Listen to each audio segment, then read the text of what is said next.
Attorney Jack Bailey is here, a regular guest, and would it be unfair to refer to you as also, in addition to attorney, a Shreveport historian, political analyst? You just are a Renaissance man among Shreveporters. I do that thing that most people don't do anymore called reading. Interesting you bring that up, because last time you were here, and it is one of our most requested best of segments.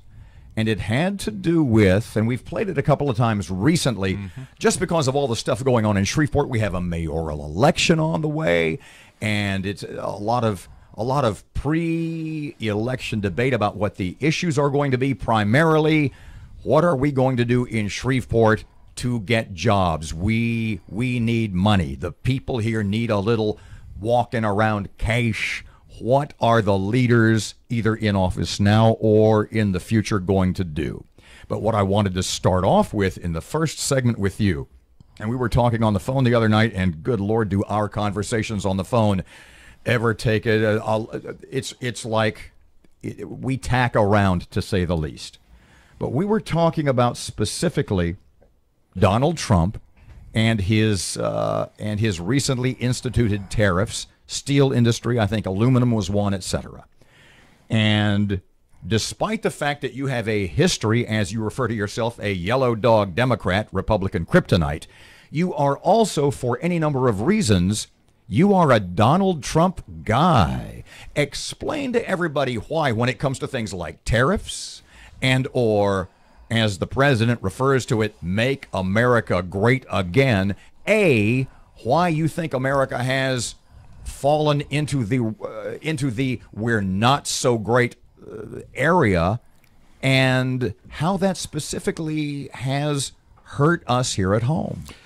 Well, there are problems that this nation has that both Bernie Sanders and Donald Trump addressed. And I want to ask you a quiz this morning. Oh, God. What great Republican president said, "Give us a protective tariff and we will have the greatest nation on earth"? Well, the answer is Abraham Lincoln. And let me tell you what happened since Lincoln's words stopped being followed. Since 1975, this country has run a negative trade deficit every single year. We have lost over 7 million manufacturing jobs in this country just since 1975. We've lost over 20,000 manufacturing jobs in Caddo Bossier just since 1990. Repeat that. Whoa, repeat that again. I know you've said that before, but I want you to say it with more slowly and with emphasis, because this is a perfect example about how, I was going to say government action. No, government neglect of its own people has hurt us right here at home. Run that number by me again. All right. The U.S. Bureau of Labor Statistics keeps these statistics. I can no longer find the statistics that went back to the 1970s. The only ones that are now extant are only back to 1990. But according to the U.S. Bureau of Labor Statistics, Caddo Bossier, our metropolitan statistical area, in 1990 had over 25,000 manufacturing jobs here in Shreveport. Over 15,000 of those have been lost. So if you add the manufacturing jobs that were lost from the late 1970s to now, Caddo and Bossier parishes have lost over 20,000 manufacturing jobs. Now, we're not talking about the multiplier effect.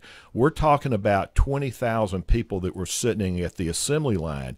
You want to know what's wrong with our tax base? You want to know why we have the crime problems we have?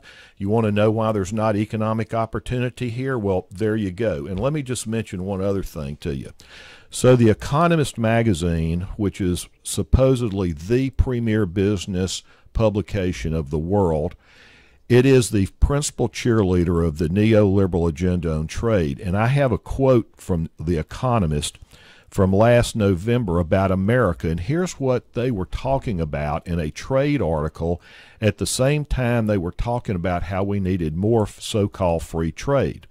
In America, wages for men who did not complete high school fell by 32% in real terms between 1979 and 2015. Even for men who finished high school, but did not earn a university degree, real earnings have fell over 19% during that same time period. So there are only three things that actually produce wealth, and that is agriculture, mining, and manufacturing. Everything else is wealth manipulation. So when you do away with your manufacturing base, it affects everything else in your economy. It affects opportunity, and it has all the cascading effects. Now, let's ask this. If we had those 25,000 manufacturing jobs back, how would we be different? Oh, my God. What would the effect be? If you had that much economic opportunity and wealth creation, what would individual tax rates be? What would your school system be like? How much less crime would you have? But these are these 20,000 plus jobs that are gone, that have vanished from Shreveport, Bossier, the Arklatex. These are not jobs that disappeared because of modernization or the digital age. They did not disappear because of economic evolution, right? No, they disappeared because of predatory trade practices. The rest of the world has been at war with the United States for 40 years on trade. We've just surrendered.